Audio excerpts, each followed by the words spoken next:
Hey guys, Hi, I'm Courtney. and I'm Christian, and this is the first episode of the I see, you see, we see podcast.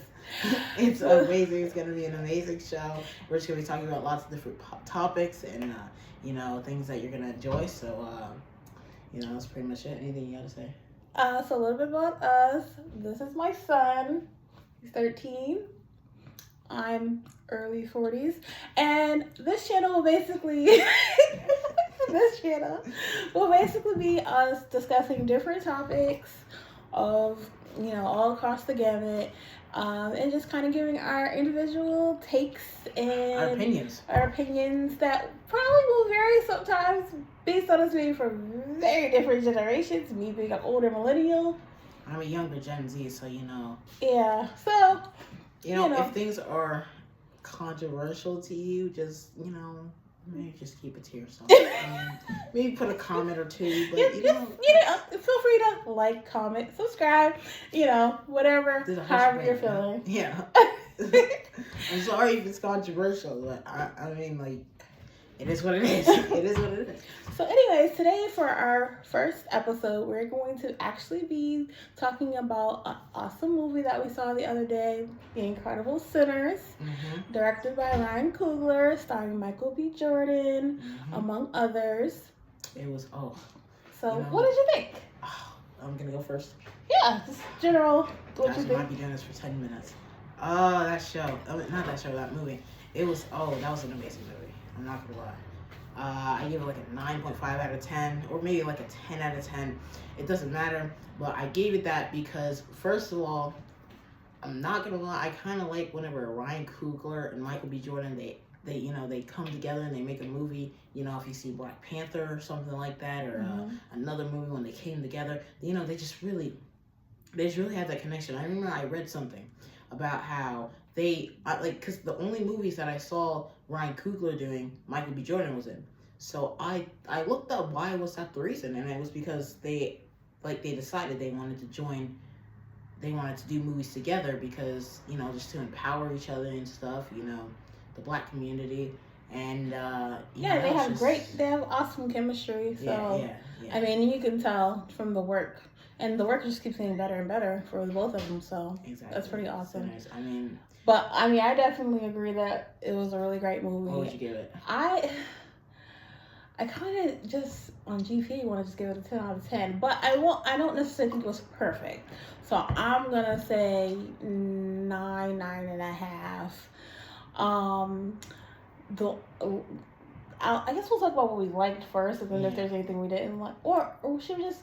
I don't think there's much that we didn't like, so maybe we just get out of the way anything we didn't like. There's some things that were a little that we could critique, but in terms of things that we liked, what did I like?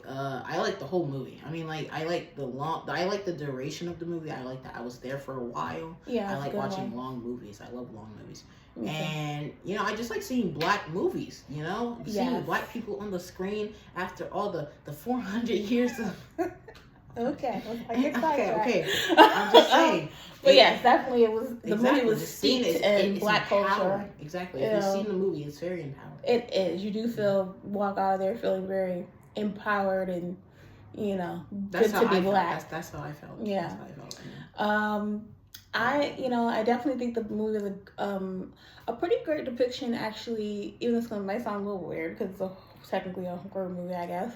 But it's okay, it's a little bit of a horror movie. Genre fluid, I think, is what Ryan actually calls it. But it was in a lot of ways. Gender or genre? Genre.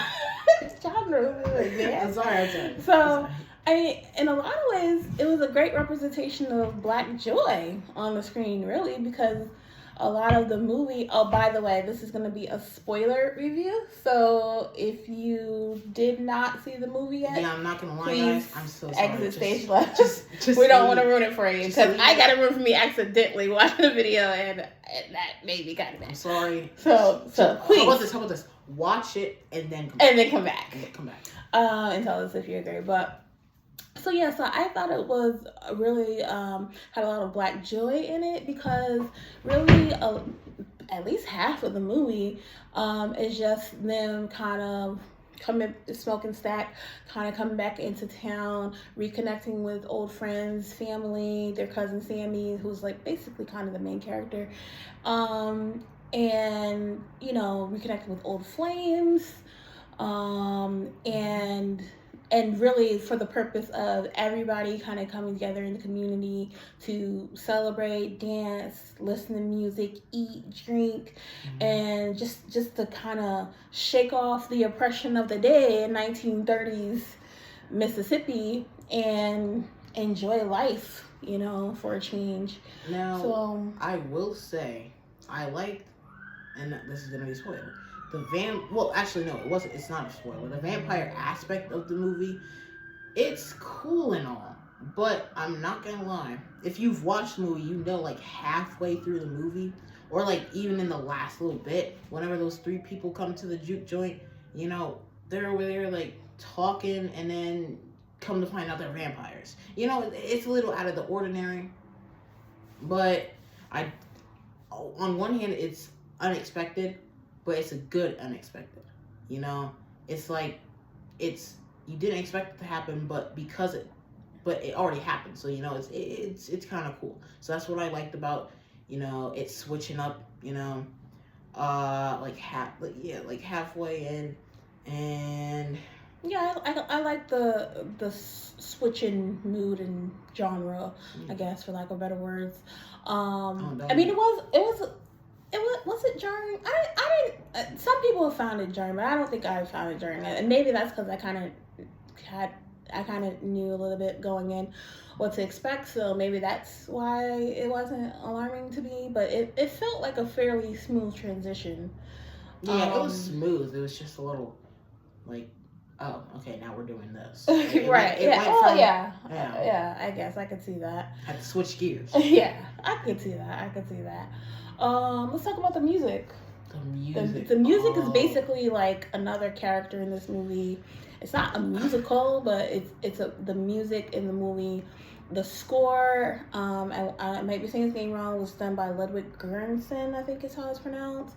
And it's amazing. I mean, usually the score of a movie isn't something I would really pay attention to, but it was just really good. I mean, even just lighting a match, little things like that were kind of in tune with the score. So it was really nice. And then the actual musical numbers that they did, there's one big dancing during the middle with the people of the community, that basically was like, I mean, I've really never seen anything like it in a movie, but it was like a kind of homage to music, but I mean, really kind of more so Black music, for lack of better words, and our dance, our culture, it had, basically showed everything from, rock to hip hop to blues to soul. And I mean, it did, and I mean, it showed like, kind of images of like African dance, twerking, crip walking, which I thought that was nice that Ryan had that. I kind of figured he would, being from the West Side. Oh. Yeah, he's from the Bay Area. So that was kind of cool. Just kind of seeing it all kind of come together. Even threw in ballet. I saw they even had an Asian woman dancing in full costume to represent the Asian person in the scene, her heritage. So it's just really like I love that. Just about heritage and just how everything ties back to your roots. I took it as a community, as a people, as just music in general. Like everything comes from something else, and it's amazing to honor what came before you.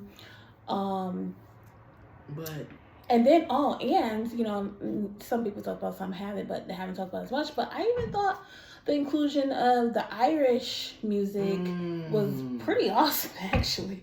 I'm not one to really listen to Irish music, but in this case, I was like, okay. I felt like doing a little bit of a jig. Yeah, the Irish that jig was it was pretty cool, And I'm not gonna be like a little sympathetic to the villain. Well, he wasn't really a villain. Let's get to that in a minute, because I do have a lot to say about the villain. Okay.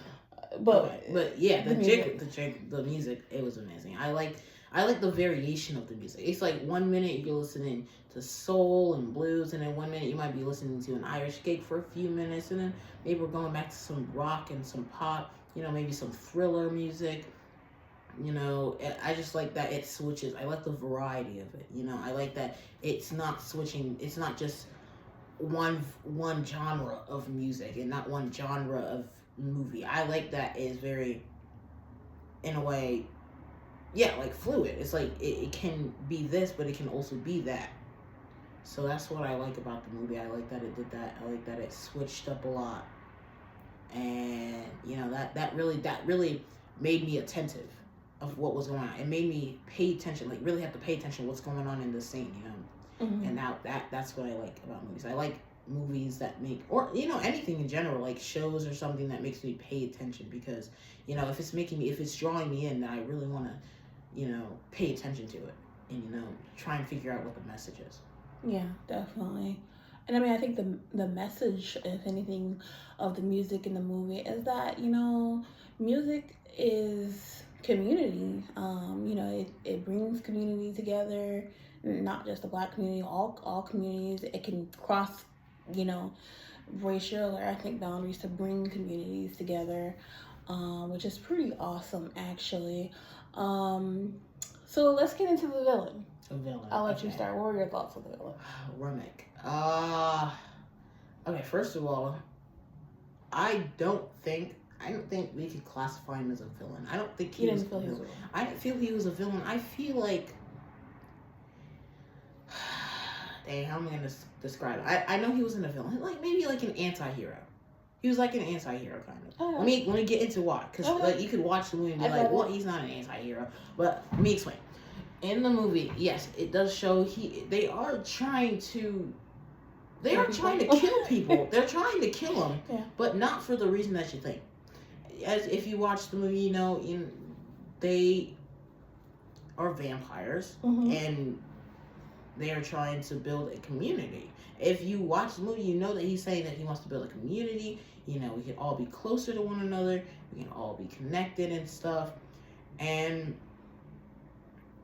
that's really what makes me think that it's not a villain. It's an anti-hero, because what he's really doing, it's really not, what he's doing is evil.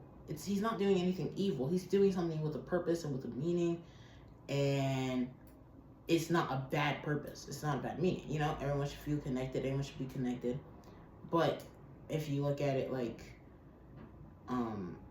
he's trying to kill people, and he's trying to literally, brainwash people. I mean, yeah, you can look at it other way. It's really a perspective.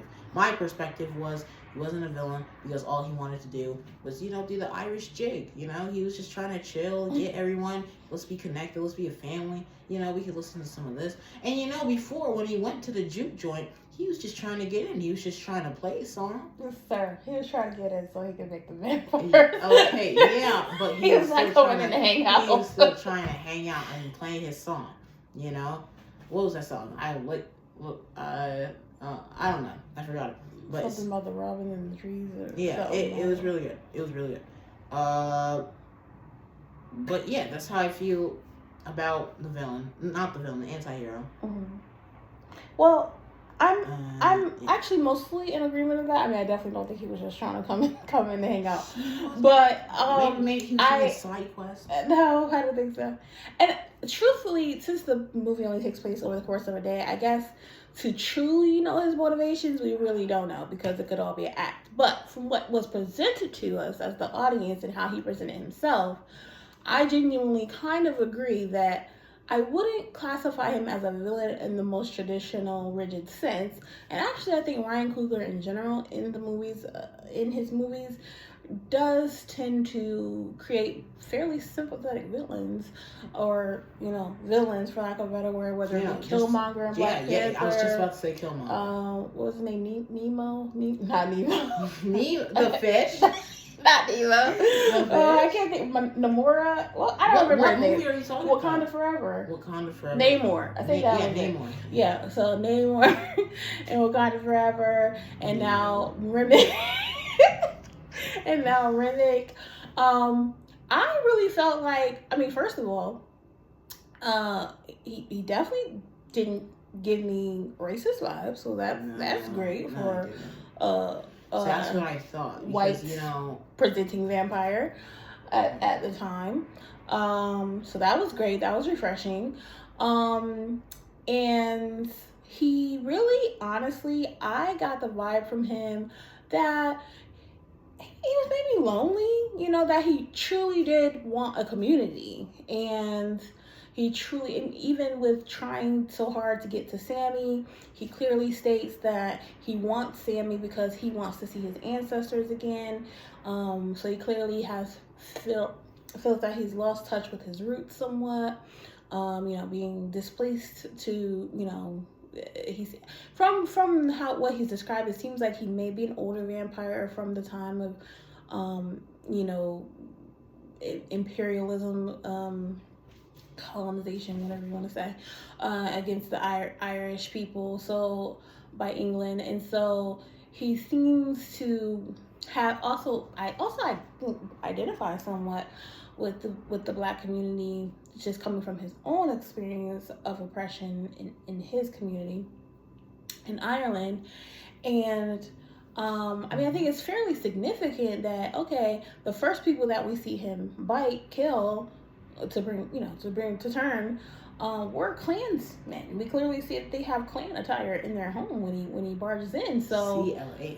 Yeah, so really he turned them from evil Klans people to community loving vampires, and hey, I don't see anything wrong with that. There's nothing wrong with that. Anti-hero. So finding people's a no, but making a nice little community, doing the Irish stick, that's. Yeah, and I mean, honestly, I feel like he made a fairly compelling argument to them as to why they should change. I get why they didn't, because, freedom is one thing and the perception of freedom is one thing, but I mean, it's kind of a question of freedom at what cost, Is it worth it to lose your soul? Is it worth it to lose that full autonomy as a human? But then you gotta ask, well, how much autonomy and freedom could he possibly have as a Black man in the 1930s? Exactly. So, in Mississippi. So, I mean, it's kind of a rock and hard place situation, but I definitely see, and then as the movie kind of played out, and we see that, again, spoiler. So if you haven't left already, that Smoke dying in the end and passing over and reuniting with his lover Annie and his baby, we can kind of see that was freedom for him. That was the only freedom he was gonna get. I think he, especially by that point, knew that he wasn't gonna see anything like a freedom in his lifetime. So it's kind of better to, just leave the earth and take as many Klansmen as you can with him. Yeah, that last. Which was awesome, by the way. Amazing. Especially when he threw that grenade in the car. That was great. But I'm not gonna lie, when he died, I was like, how did that happen? He just sat down. He shot the guy, sat down. He said he could give him money, and then just. Well, you saw him get shot, right? He got shot? He did. Oh. He only got shot once. There was one bullet, but he got he got shot in the leg. No, it was his side. Oh. Was that bad to kill someone? I mean, it can be. It's not like he was at a hospital. And he clearly had no will to live at that point. So. Can you literally just sit down and be like, power off? I mean, you can't if you're bleeding or that. I don't know. I just didn't understand how he died. I mean, he literally just went. Because he's tired, man. He's been fighting for his life all night long. I mean, I guess. I mean, his love of his life just died. I mean, his brother, who thought was dead at the point in time, but apparently didn't. But, I mean, either way, he's technically dead. He's a vampire, so what does he need to live anymore, in his perspective? So, which I thought was also a cool reveal. In the mid credit scene, that Stack actually wasn't dead, that he allowed him to live, which kind of makes sense. That he wouldn't be able to kill his brother. I don't know how Mary got away, but okay, whatever. I'm willing to buy it. She just ran. I guess, but why would you want Mary to die? I mean, she's the first. I wouldn't necessarily want Mary to die, especially if Stack lived. I mean, great, they lived their lives in love. And they were able to have the freedom to be together that they didn't feel that they had, being that she was 1/8 black. They didn't feel that they could have the freedom to truly love each other and be safe together. So it's good that as vampires they were able to be together and be as close to free as you're gonna get. It was cool. It's cool to see Sammy, his arc over the film, from kind of innocent boy, not quite too sure where he was going in life or which path he wanted to take. Even had Smoke trying to say, nah, just stay in the church, brother. I'm gonna shoot you. And then literally fighting for his soul all night long, nearly dying really because of his gift of music. And we see the symbolism of him, beating. Smoke helped. Smoke helped him too, by staking him. But before that, him almost defeating Remick by hitting him with his with his guitar. So basically, music saved him as much as it hurt him, I guess, in that scenario. And we see him going back to the church, which I think is significant that that's where he returns. Though I think it was almost automatic because that was his intention, to go to church in the morning like his father told him to. But also returning home, returning to a place of solace. Because I don't think he was turning away from the Lord or God or spirituality in his final decisions. I think his connection to the music was so strong, he just had to go about it in his way. And he knew it was worth it, and he knew he would be able to handle whatever temptations or diversions might come from it. And then we see he has a successful long life into his 90s, playing blues music, and it's played by Buddy Guy, an awesome guitar player. In the end, and we see him kind of giving him a chance to become a vampire at that point, and he's tired of life at that point, which I don't blame him. Yeah, especially after going through all of that. Yeah. I mean, tough times. But then also he seems, from the glimpse we see, he seems to have had a good life. And though he does point out that that night before everything happened, was the best night of his life. And Stack and Mary agreed. So, again, kind of harkening back to my earlier point that in a lot of ways, the movie is about celebrating Black joy, because it's the joy that is what carried him through life, since then, and the memory of that joy that got him through whatever the hardships of that night and then any other time that he has since then. So I think what are some takeaway messages that you got from the movie? Takeaway messages from the movie. Let's see. Well, let's see. Let me really think about it, because there's a lot. There's a lot from that movie. One, don't be prejudiced towards people. Yeah, that's like the obvious one. But the second one is I want to say, and I know people overuse this, but really don't, I'm going to say that word, don't judge a book by its cover, but let me explain why. And I want to go more into depth, because people really just assumed, obviously if you see a vampire, yeah, you're just assuming that they're just trying to kill you and stuff. Like, for example, Buffy the Vampire Slayer. Why was Spike over there biting people? Because he was hungry. Oh, because he was hungry. Okay. Okay, so yeah, that's the difference. You just see in vampire, you're like, no, I just wanted to hear why some other vampires bit people. I mean, typically vampires bite people because they're hungry.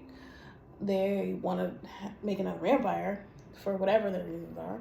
Exactly. And then sometimes, I mean, some vampires, you know, depending on what vampire lore, what vampire movie or show you're looking at, are just evil.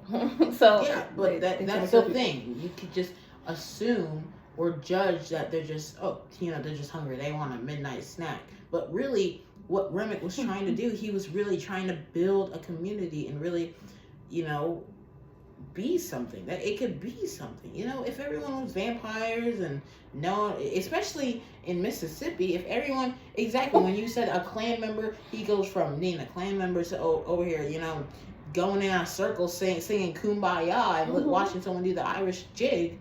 You know, especially with black people in the thing too. Imagine if everyone in Mississippi was a vampire and everyone was doing that, and that was maybe like a celebration every month. Maybe there's like a holiday, you know. So your takeaway is that everyone should have become vampires? Yes, because if everyone was vampires, they wouldn't be the way that they were. That's an interesting takeaway. Exactly, and that you shouldn't judge the vampire just because it's a vampire. Okay. They'd have different intentions, like wanting to make a community, you know. Yeah. Okay. That's an interesting takeaway. That's what I think. Well, my takeaways.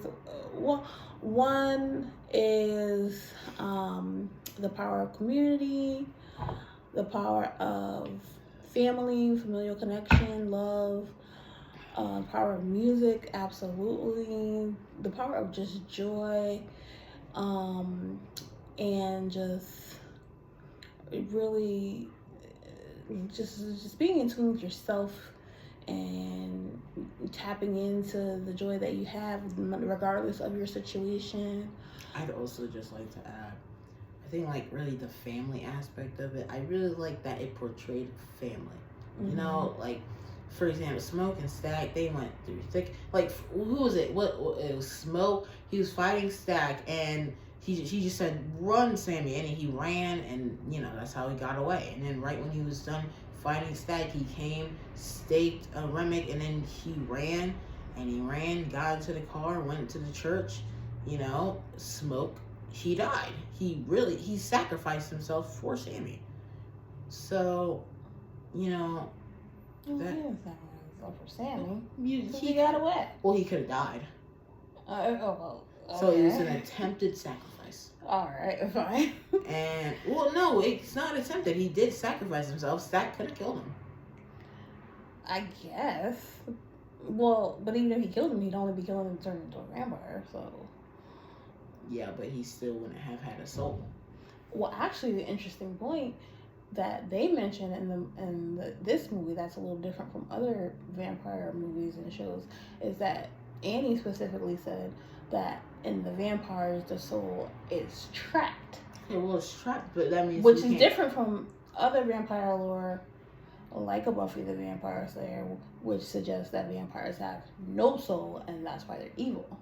So it's interesting that the take that they took with vampires and having a soul or not, and how that impacted the depiction of the vampire. So that could be exactly why you have a vampire that can have a desire for community, a desire to connect to people, the desire to want to love people, and the fact that even Mary and Stack, who live, that they're able to still continue to be together and love each other for 60 years because of that having the soul.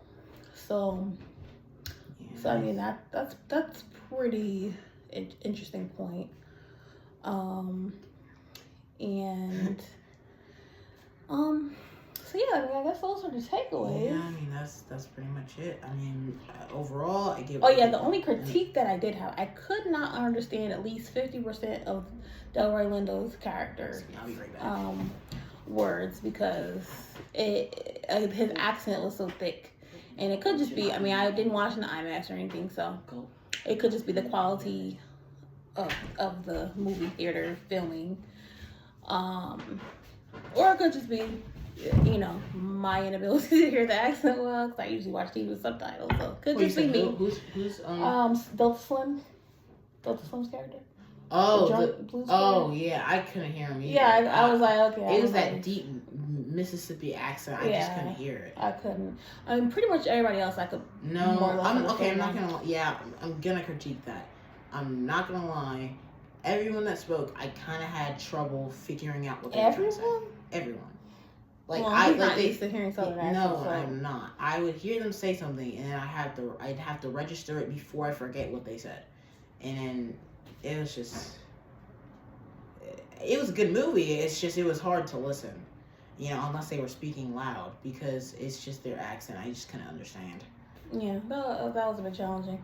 So I do look forward to when it comes out on video, having a little watch night, watching it again with subtitles, and kind of being able to know literally every word spoken or sung that was said. Because I even when I was having trouble understanding Delta Slim, he clearly was saying important things. So I wish I did 100% know everything he was saying. Ooh, before we end, who's your favorite character? My favorite character. Because while you think about that, I think mine's would definitely be Smoke. Now, let me tell you what. Smoke, I feel, was...